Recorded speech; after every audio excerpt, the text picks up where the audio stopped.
Gracias a todos. As Professor Dominguez says, my Spanish is not sufficient to the task of lecturing to you, let alone my Galician. So I appreciate your hospitality in having me here, and having me here in English. Can you hear me in the back? Okay, good. As Professor Dominguez mentioned, I think there was a text that went round through the internet. If people have a chance to have a look at it, it's only because, and it's always a bit of a risk when you set a piece of work that you've been involved with, because it might seem vainglorious.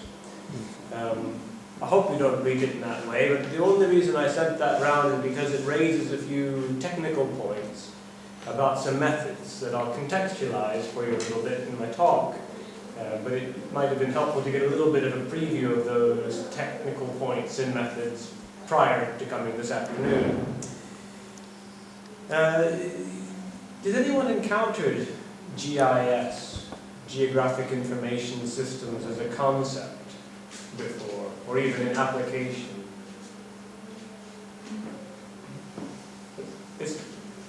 Well, as a part of one of the subjects we made during this semester, we saw a few points regarding GIS and spatial term. Yeah, they were more like concepts related to GIS, but it was not GIS specifically. Yes. Yeah, but it's funny. I mean, I think that's intriguing though. That often people from a humanities background in studying liberal arts wouldn't have necessarily encountered this technology, but this idea of spatial term, which we might have a chance to think about more generally in the discussion portion of today's time, is an intriguing development that makes these kinds of technologies that were really developed for very different kinds of research fields in the 1960s and 1970s. It's made these technologies more of a current area of interest for scholars in the humanities, whether that happens to be history or literary studies. Beyond that, interesting musical history, art history. But effectively what Geographic Information Systems technology is about, it's about the collocation, which is a word we'll come back to in a slightly different context in a few minutes, the collocation of two types of information. Geographical, spatial information on the one hand, and thematic or attribute information on the other. So you're all probably familiar with the idea of a census, right? A population census, which is effectively a kind of database, if you want to think of it that way, a database in which geographic information and thematic or attribute information is brought together. So you have particular types of settlements, maybe parishes, towns, cities, boroughs. These are, in a way, types of geographical information. And to those you have attributed particular kinds of qualities or themes, say demographic information about employment, rates of birth, rates of death, things of this nature. So GIS in some ways is a digital or computational form of that kind of database technology. It brings together locations through geographical information, usually in the form of coordinates, latitude, longitude, northing, southing, things of this nature, to which then are associated particular kinds of attributes. And as a framework, it then facilitates not only analysis but also visualization. So the making of maps, to be very reductive about it. And this making of maps business, which I think is really intriguing.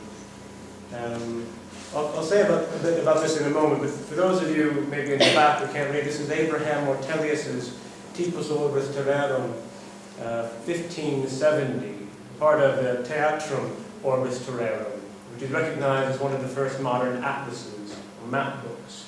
It was published in Antwerp in 1570. And when I first started studying history, studying European literature, I was really intrigued by the map as an early modern technology. There's something about the 16th century, the later 16th century, where there's an increasing interest in the spatial organization of knowledge. This idea of the atlas is critical. The atlas is, in a way, the counterpart of the encyclopedia. We think of the encyclopedia typically today as an alphabetical arrangement of information. The atlas is a geographical manifestation of, I think, a very similar kind of scientific urge about the geographical or spatial organization of information. So I think this technology encyclopedia, which is classical, as is the map. These are all things one finds in classical antiquity, of course. But in the early modern period, especially in Europe, this emergence of a new science of encyclopedia, maybe most memorably iterated in the Enlightenment work of people like Diderot, D'Alembert, the Encyclopédie, in the 17th, so the 18th century, but equally this idea of atlas, of map book. Encyclopedia as alphabetical organization, map book as spatial or geographical organization. And current trends in what gets called the spatial humanities, to whatever field within the humanities, whatever discipline in the humanities that are applied, I think tend to harken back to this kind of knowledge organization. So we talk about the use of digital technologies or computational methods. These are new affordances that are available to us as scholars, but ultimately I think the thought process is not fundamentally different than what Ortelius is up to in the 1570s in Belgium. So what we call now spatial humanities has a long intellectual legacy, and I think it's exciting to try to take that into account when introducing the topic. This is a seminar in literary studies. My background initially was in literary studies, and it's something that I've really always had a passion for. And in terms of early mapping, in terms of spatialization, before we come to digital examples, I wanted to turn to this plan, which again, the text is off the screen slightly, but it's Alessandro Velutello's plan of Vaucluse, which he includes in his Petrarca. So it's an edition of the poet Francisco Petrarca's vulgar works, his non-Latin poetry chiefly, the Rima Sparsa, Petrarch's sonnet sequence. What Velutello has done here, which I think is very intriguing, is he's included in his edition of the poetry this map that gives you a sense of the geographical space described in the narrative of Petrarch's lyric sequence. So you've encountered the Rima Sparsa, perhaps? Or this idea of Petrarch the poet and Laura is innamorata. This is again effectively the narrative that works through Petrarch's lyric sequence, Rima Sparsa. And Velutello, as a critic, in 1525 is thinking about how a map can be used as a way of organizing that narrative, or at least presenting it to the reader in a different form. I think this is an interesting impulse in the beginnings of what we recognize as modern literary criticism, that mapping technology or geographical representation ends up being a critical component of how we approach the literary work of art. So these are early instantiations of what we now might recognize as a tendency to think of as spatial humanities, or a humanities that involves spatialization, involves geography at some level. And the work I'm involved in is using modern forms of computational geographical technology. Chiefly, what I'll talk about today is GIS, Geographic Information Systems, to undertake similar types of explorations. Now, the example I'm going to share with you, like Professor Domingos hinted, isn't exclusively about works of literature, works of, in English we often would say literature with a capital L. So what we would regard as works of a canon of literature, but also more ephemeral and popular sorts of literary works, guidebooks tourist publications. And part of the reason for that is, as Professor Dominguez mentioned, my research interest at the moment, based as I am in the northwest of England, is focused on this place called the Lake District, which is a place of mountains and lakes, much smaller than the Alps, but has long been, like the Alps, a site of tourism, and even unto today is a significant site for interest in landscape history, but also a landscape history that's blended with an interest in art history, whether that's painting or sketching, or literary history. There's some significant figures in British literary history who have biographical and literary artistic connections with the region. Foremost among these are the British Romantic poets, William Wordsworth and Samuel Taylor Coleridge. And it's with Coleridge, portrait here, not from 1840 actually, from slightly earlier than that, but a mezzotint of a portrait of Coleridge. I don't know if you can see. And that's where we'll begin. Because what I'm interested in this case study is the way that aesthetic language gets used. Now, that we all know, or at least I think our colleagues in philosophy tell us, that in matters of aesthetic judgment, making a judgment about beauty, majesty, ugliness, much depends on choosing one's words carefully. But as we all know in our everyday life, people don't always choose their words with care. And there's an incident in the life of Coleridge which provides a nice demonstration of this. Now, apparently, when Coleridge was a young man, in 1803, he was on tour in southern Scotland. He went to see the Falls of Clyde, which are a set of waterfalls. And he was very struck by the highest waterfall called Coralin. And he was standing beside Coralin, and a gentleman and his wife came along. And the gentleman declared, "Oh, it's a majestic waterfall, majestic waterfall." And Coleridge was very excited because he had been scrutinizing in his thinking the precise meaning of the word majestic. So what is majesty? How is it like sublimity, this other concept? How is it like beauty? And he thought the man had used the word majestic in the correct sense, that the waterfall was majestic. That was the correct label. Not beautiful, not sublime, but majestic. Yes, sir, it is a majestic waterfall. At that point, however, the gentleman's wife said, "It's beautiful and sublime as well."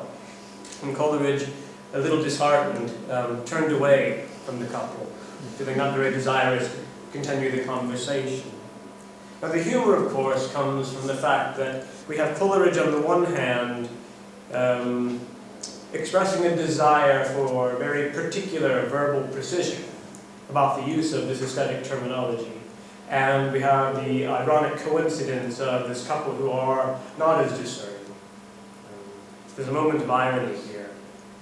But there's also having something really meaningful. In the 18th century specifically, especially one thinks, I guess, in Germany, of the works of Immanuel Kant, but in Britain, the contribution prior to Kant of a man named Edmund Burke in a text called The Philosophical Inquiry into Our Ideas of the Beautiful and the Sublime, a significant contribution to the development of aesthetic philosophy in the 18th century.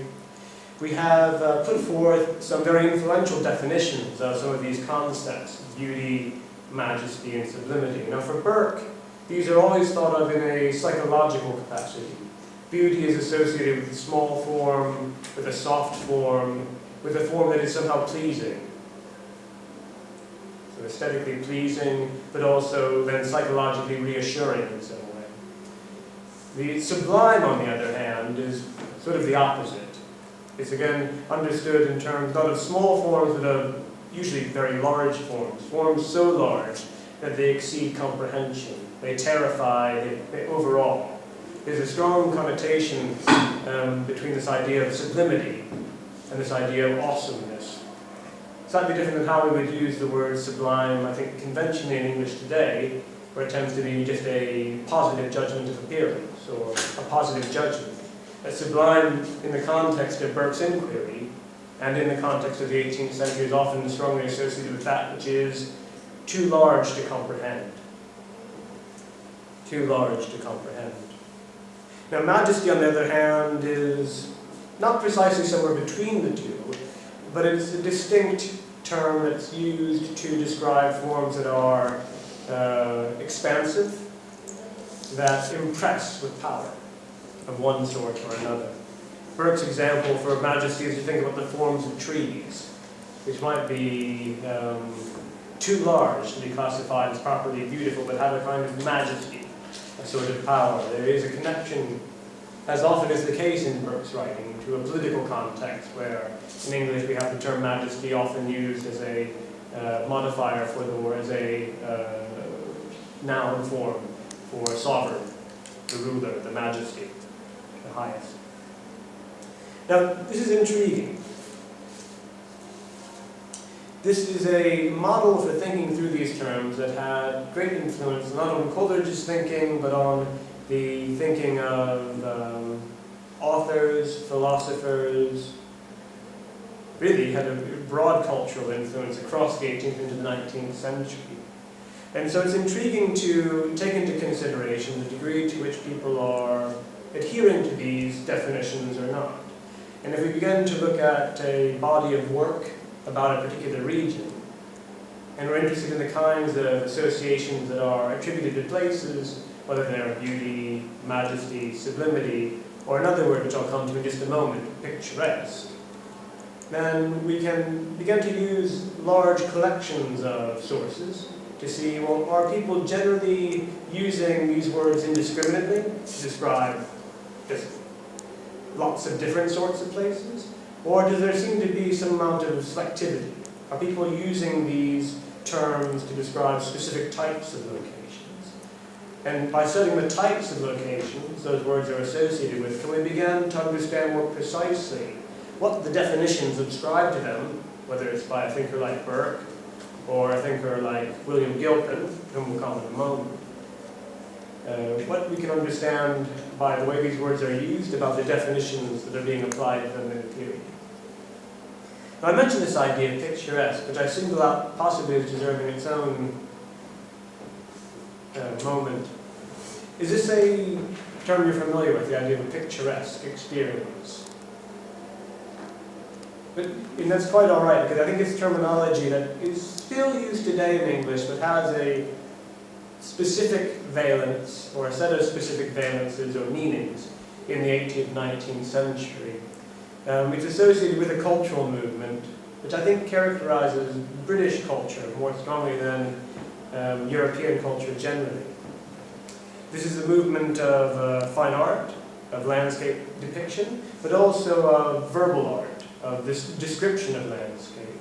But typically in the work of a man named William Gilpin, who was an influential contemporary of Burke. His dates are 1724 to 1804. It takes on the definition of being a term descriptive of the kind of beauty that is pleasing in a picture. The picturesque is that which is in some sense pictorial.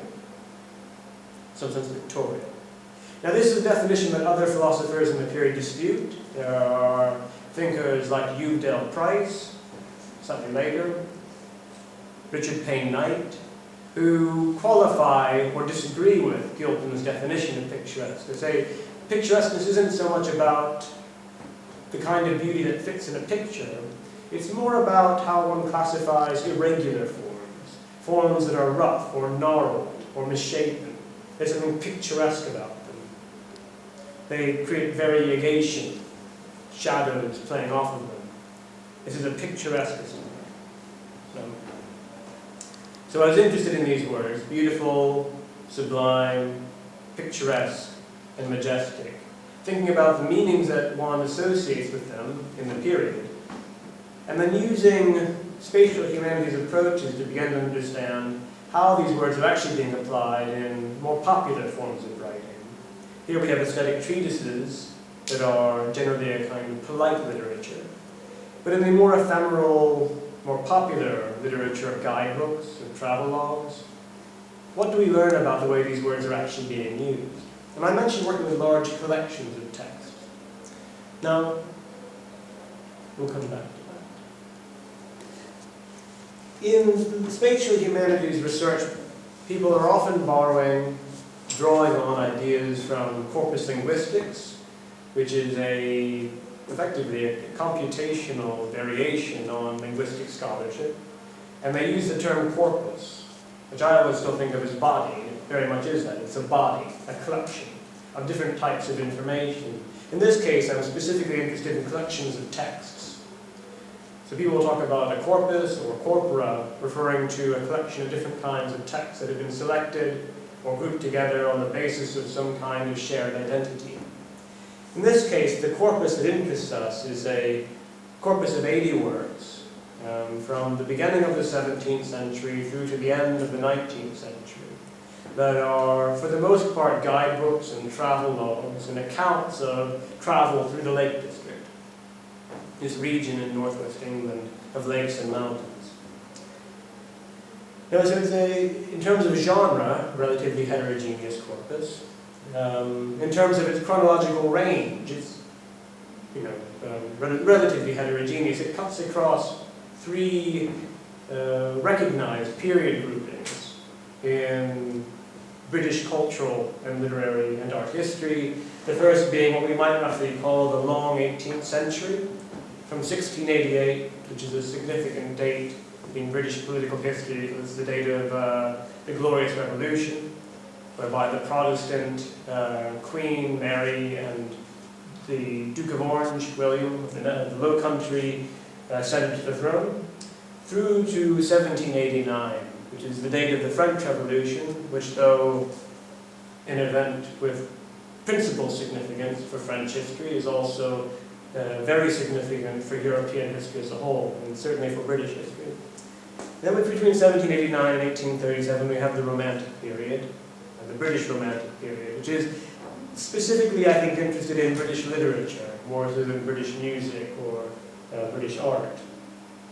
So the long 18th century Romantic period, and then finally the sort of regnal period, the Victorian era, which is distinct from the Romantic period as a cultural epoch, not only because this is a period when Victoria sits on the British throne, but it ushers in a series of social, cultural, economical changes, political changes, that have a perceptible influence on the culture. So that's a long-winded way of saying the corpus is not only heterogeneous or varied in terms of genre, but also in terms of time period.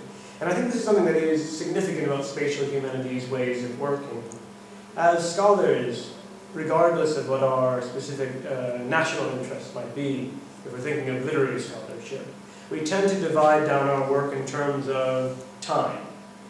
We think of distinctive period groupings.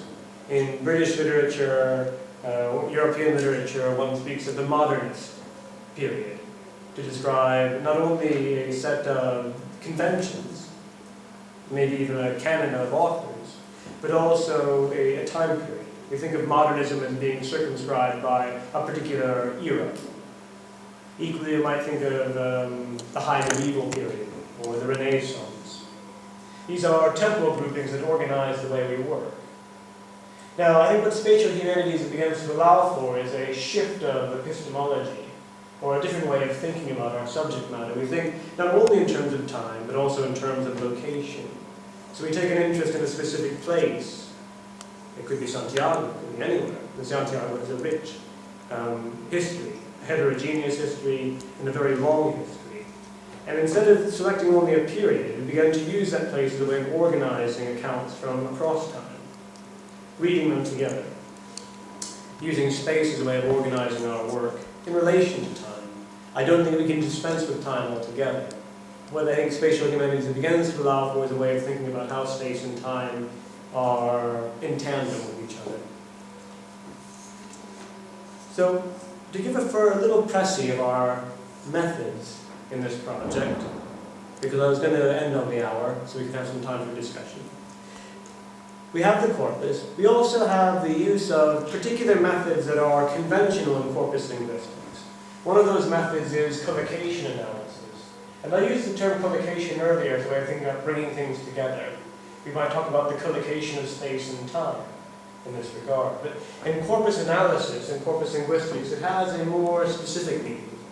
It's referring to the study of, and usually the computationally facilitated study, of elements of lexis, so words, word choices, and or annotation, punctuation, other kinds of apparatus of language, of written language, that co-occur more frequently than would be expected.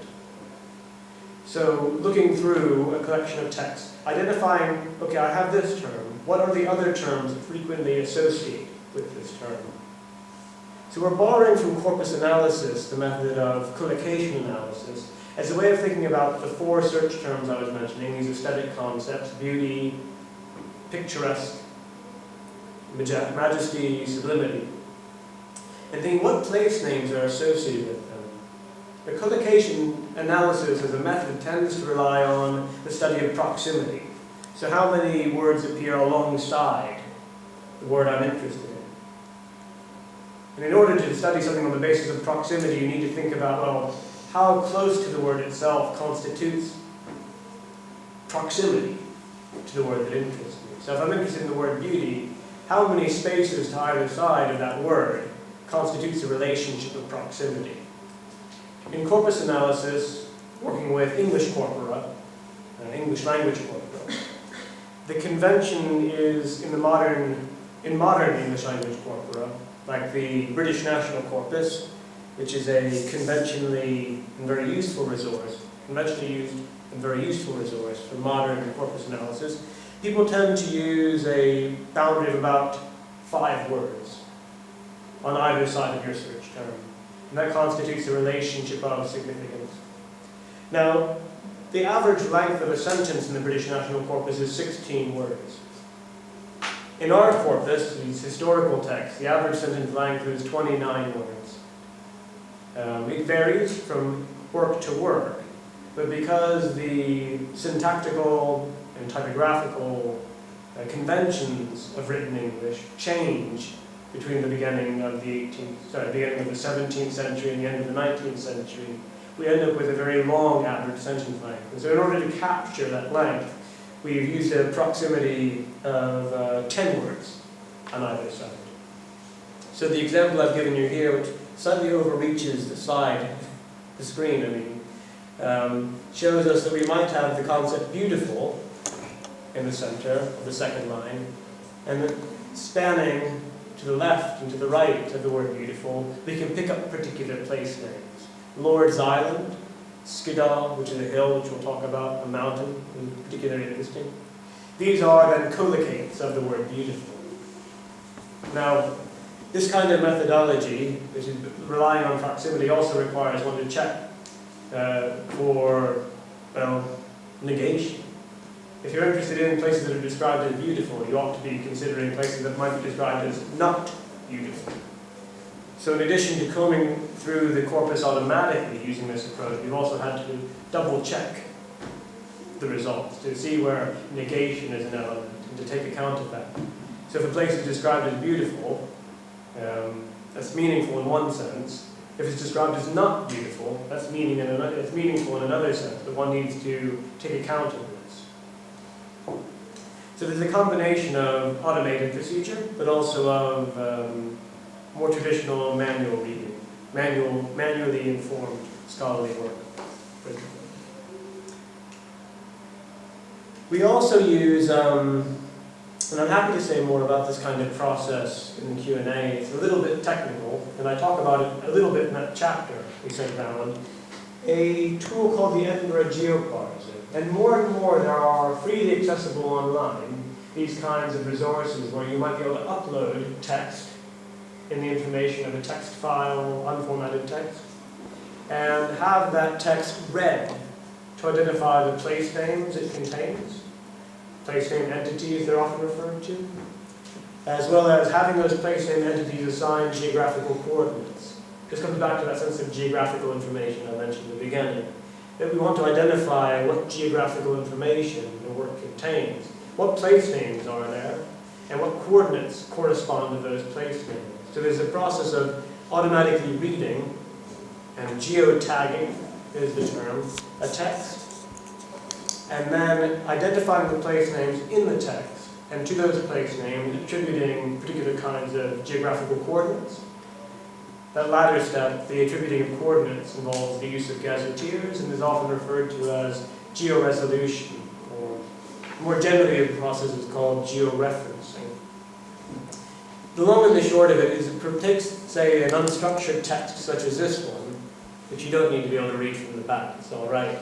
This is an example of the kind of hypertext you might have here, scripted out in XML, which is a markup system for working with text in the digital medium. You would feed this through the geoparser process, and it would make it even messier to read. But the idea is that along the side here you have in angle brackets then place names identified and geographical coordinates allocated to them. So you've uploaded a text, you've identified the place names mentioned in that text, and you've allocated coordinate information to those place names. The next step that brings in the use of geographic information systems is that you would extract that information, the names, the text around those names, and the coordinates, which allows you to begin projecting. I don't know if you can see that very clearly, to begin projecting that information into a cartographical environment onto the map. So what we have here is an example of two different kinds of mappings that are developed from, look at this example, two different kinds of mappings that are being developed from the information that the geoparser created. On the one hand, we have mapping that uses points, distribution mapping, which shows you all the places mentioned in relation to the word that you're interested in. So I'm interested in the word beautiful. This shows us every point in the region identified with the word beautiful. Now that kind of distribution mapping is very handy to get a sense of the spread of locations across the region, but it doesn't help us really think about intensity. So we get a sense of the spread, but not of any side of intensity, the extension, but not the intention. And there are other mapping techniques that allow you then to begin to account for the fact that a place might be described as beautiful more than one time. Some places are associated with the concept beautiful more often than others. And this blob image that you see here is taking that into account. It's an approach called density smoothing, with the idea being that the more frequent references, the darker the coloration in the region around it. So the darker the coloration, the more frequent the collocation of the term in place names in that area. Alongside that, we use more sophisticated kinds of spatial scanning to begin to assess the significance of those relationships. So a place name might be frequently associated with one of our search terms, beautiful, picturesque, majestic, sublime, many times, but that might be biased by the fact that that place name happens to appear frequently in the corpus. So a place name like Keswick, which is in the north center of the map, is a significant location in this corpus because it's a central market town through which many roads run. It's located near some very famous lakes, a very famous mountain called Skiddaw. It's mentioned over 1,000 times in the corpus. It's also a word that frequently collocates with, is frequently associated with all four of our search terms. So you have to ask yourself, is Keswick as a term frequently associated with these terms simply because it happens to appear so often overall? And spatial scanning, using algorithms such as the one here cited from Martin Coleworth, his spatial scan statistic, allow one to begin to take that into account, to locate places that seem overrepresented or underrepresented. So there's a use of methods from corpus analysis in this process, corpus linguistics, and the use of methods from spatial analysis, geographical analysis. And I think this is another characteristic of much spatial humanities research, that it's multimodal. People often speak about interdisciplinarity, and what people people mean by that isn't always clear to me, but I think one thing that I think about is I think about working across different disciplines, using methodologies to change the way they work. So we have a fusion of methods from the field of corpus linguistics, as much as from advanced spatial analysis and geographic information science. And I think that's another characteristic of spatial humanities as a mode of practice, that it is multimodal. It doesn't necessarily need to be computational or digital, but it's multimodal. Now, we have 15 minutes, so I think I'd like to spend the time we have before we break up and have a little, maybe a refresh and then some question and answer and general discussion. Just taking you through the results then that we found for these 4 words and how I began to interpret their significance. So this is the depiction of what was produced by looking for the places that are associated with the concept beautiful in our corpus. And there is distribution around the entire region, but there's also some very clear sites of intensity. There are these 3 settlements, Windermere, Ambleside, and Grasmere, down sort of in the central east of the mountain. And then in the kind of middle center, Skiddaw Mountain, Keswick, that town I was mentioning. Also Derwentwater, which is a lake near the town of Keswick, and a lake just a little bit further to the northwest called Bassenthwaite. These are all sites that are frequently associated with beauty. Now what's interesting about this is to compare it with what you see, and you might not be able to see so clearly from the back, on the spatial scan statistic map. What it shows us, to be very brief about it, is that locations of high elevation, like Skiddaw, seem to fall away. They're not necessarily as strongly associated with beautiful as they might initially seem to be. But the relationship between them, in the search term, has been significantly influenced by the fact that these are place names that are mentioned frequently. There's something to be said about the fact that when we look at the scan statistic output, we begin to see that beautiful is strongly associated with sites at low elevation, valleys usually, places that are enclosed in some way. This seems to reinforce ideas about beauty that are resonant with, generally agree with, the way the concept is defined in the works of theorists like Burke. So there does seem to be some kind of, if not correlation, at least complementarity between the two. Now that's interesting when we move to consider the output for picturesque, which is actually very similar.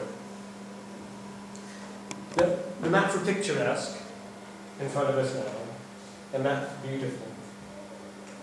Now the images themselves are at a slightly different scale, but I think what you begin to see is that the places that are associated most strongly with the concept beautiful are also very strongly associated with the concept picturesque. There are some minor differences here. But the prevailing tendency is that these places that are at low elevation, relatively small,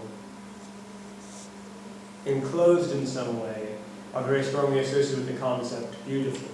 I'd be happy to say more about these maps in particular, but just to give you a sense of the kind of interpretation one can begin to draw on that basis.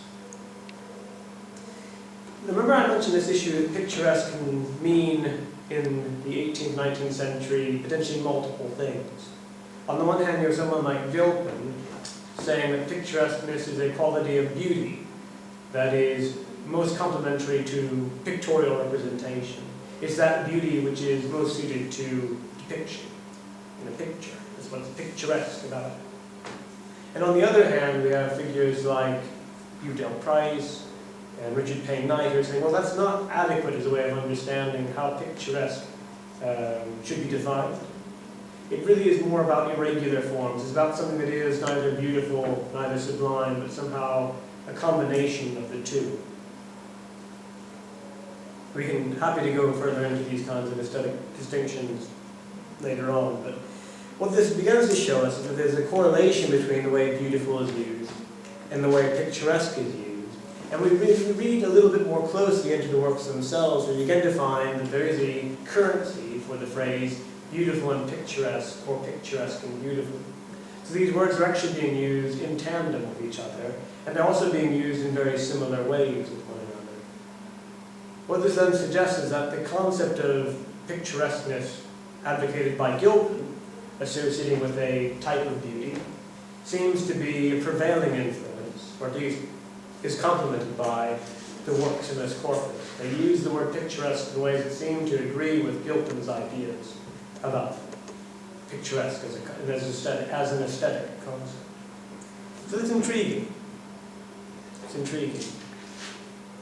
So beauty and picturesque have a strong sense of correlation between them, and that sets them apart from our next term, sublime.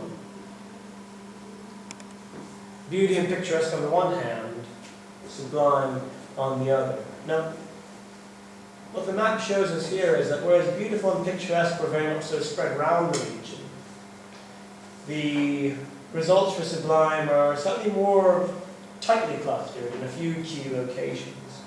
We have these 5 lakes. We also have this clustering between these 2 valleys in the west, Ennerdale and Wasdale.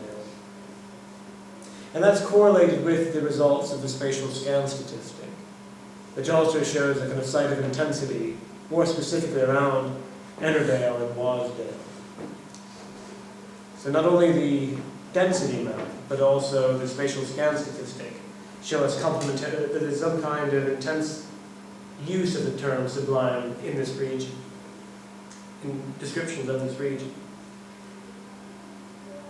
Now, if you know the geography of England, then this might set off a series of associations in your mind, because these valleys, Ennerdale and Wasdale, are flanked by 7 of the 10 highest mountains in the country, including the mountain of Scafell, which is the highest mountain in England.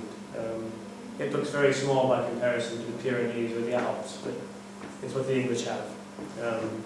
So there seems to be an association with sublime in this context, a strong association with sublime and sites at high elevation.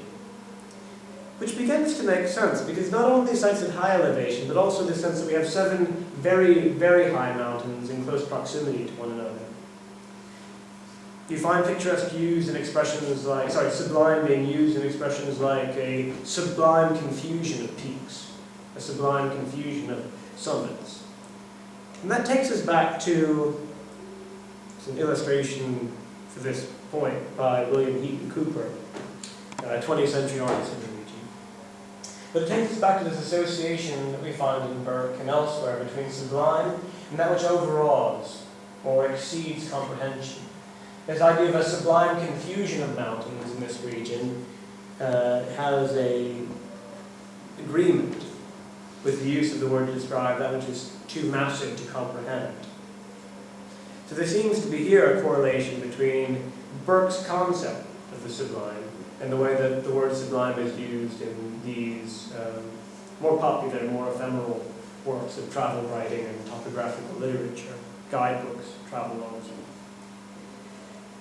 So whereas picturesque and beautiful seem more strongly associated with sites of low elevation, places of containment, places which are framed in some way, can be viewed more discreetly, the sublime stands apart and is associated with places at high elevation, but also places that can't so neatly be framed.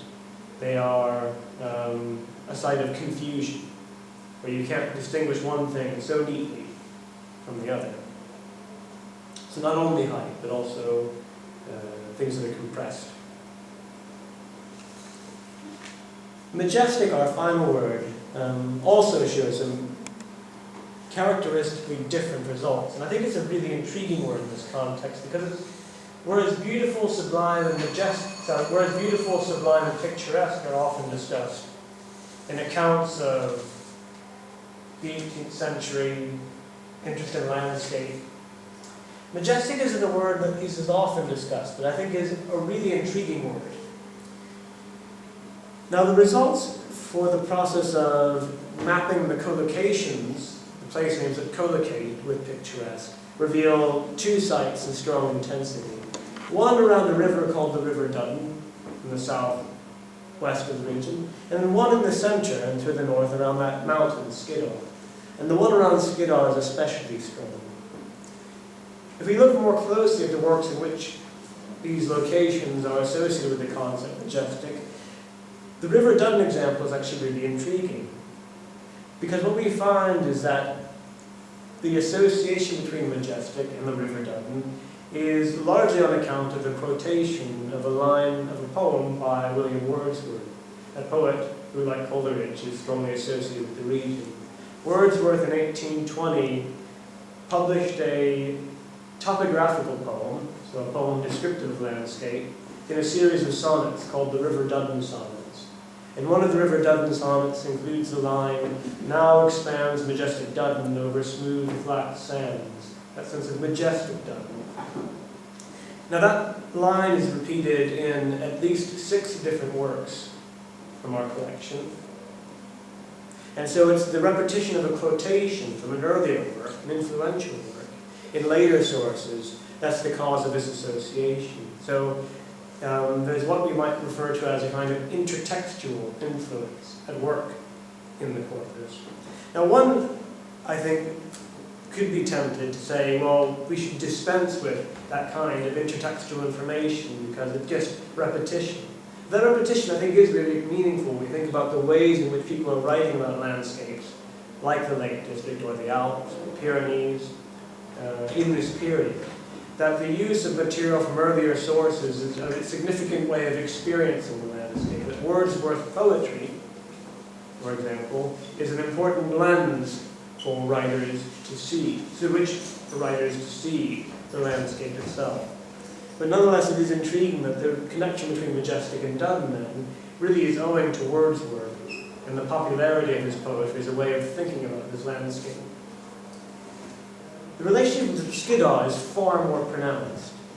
And when one looks into it, you find that it's not the case that there's a single work, as in the case of the Dun. There's not a single work that is the prevailing influence, but there's a kind of collective opinion. There's something about Skiddaw that is strongly associated with this quality of majesty.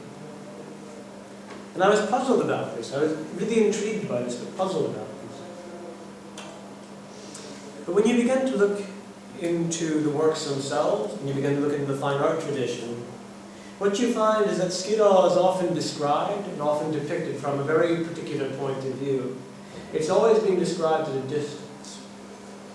In this case, we have an engraving based on a painting that is either no longer extant, or in any case, we don't know where the painting is, by the artist J.M.W. Turner, who was a very influential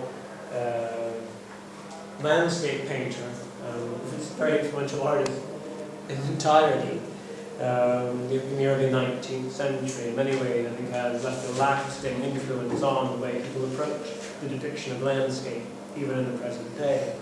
This is Turner's Skiddaw seen from Derwentwater. And I don't know if you can see very clearly at the back, but you'll see a cresting hill rising in the grey above the surface of the lake. This is an iconic depiction of this hill, Skiddaw. It's viewed as a kind of singularity at a distance, rising above the landscape surrounding it.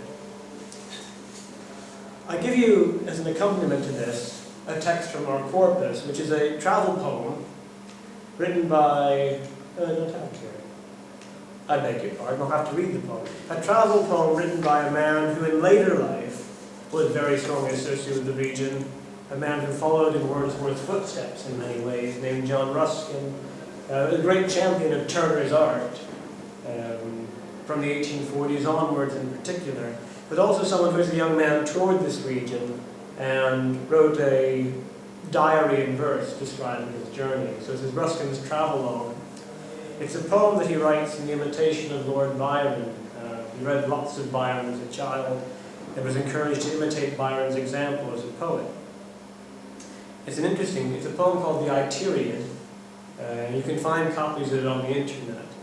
And it makes very interesting reading, but also it's maybe something intimidating reading. It's not the best poem ever written, but Ruskin was only 11 years old when he wrote it. I don't know what you were doing at 11 years, but I certainly wasn't writing long descriptive poems about landscape. In any case, Ruskin, as a young man, offers the following description of this scene, and I think he has this specific view in mind. And then we looked back upon Keswick's sweet vale, ere we entered the gorges of dark Borrowdale. Beyond the bright space where the Derwent Lake flows, more majestic in the distance, huge Skiddaw arose. More majestic in the distance, huge Skiddaw arose. It's this perspective of Skiddaw that I think is responsible for its association with the concept of majesty. Majesty, as I mentioned in the works of writers like Burke, is usually defined in terms of some kind of impressiveness or power, a kind of expansiveness of form. This is also, incidentally, an interesting correlation with the use of Wordsworth's line as a label for describing the River Duddon. We think about now expands majestic Duddon over smooth flat sand. There's something about expansiveness, which is key to and characteristic of this concept, majesty. And this is, I think, why there is such a strong association between Skiddaw and majestic. Skiddaw, unlike a hill like Scafell, one of those high mountains in the west of the district, it stands alone, rising above the landscape. It's not pressed together in a kind of sublime confusion, to use that phrase again. I'll come to a conclusion very briefly.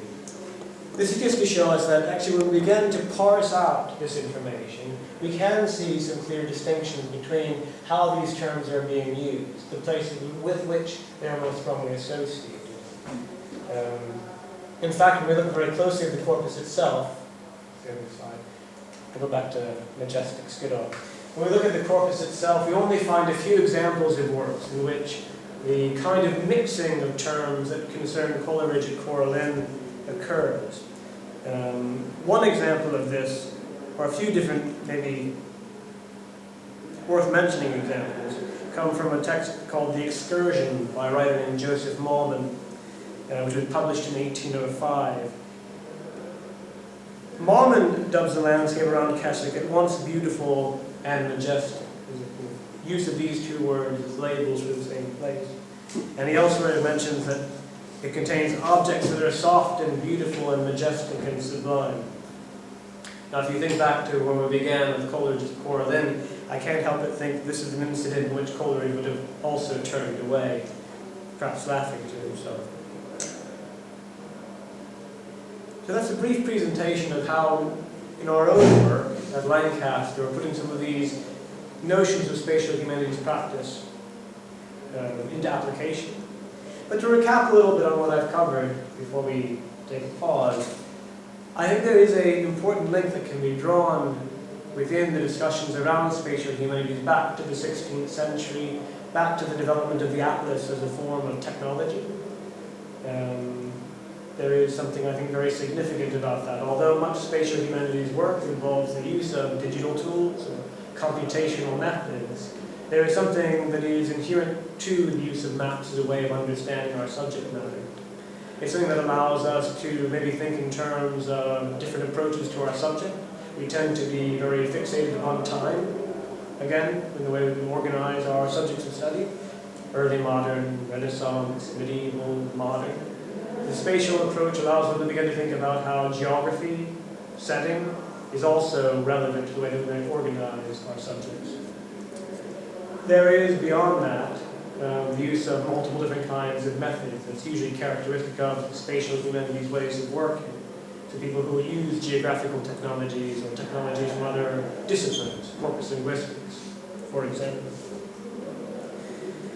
So I think ultimately, when one speaks of spatial humanities, one isn't speaking of one single thing, but effectively a set of practices, a way of approaching one's subject matter. It's less something that can be defined as an entity, more that one can define it as an approach, a way of practicing something. So it is something that one can bring into a variety of different research contexts. But in doing so, one is involved in the spatial humanities through practice. Anything defined by practice is also very flexible, based on process, and then given to change, adaptation, and evolution. So, in speaking about spatial humanities, we don't speak about any one thing, we have just a set of tendencies. And some of those tendencies are what I've tried to share with you in this presentation from our current research. But I'll conclude there for now. Just thank you so much for listening, for your time today. Thank you for having me here at your seminar. But should we take a little break now and then come back? Unless there are questions, maybe if anyone has a burning question, we're happy to take them. But we then afterwards can have a little break. What do you refer to that? Shall we have a break now, or shall we go on with the discussion? Well, I'm happy to take a question if you. Okay, let's. I think if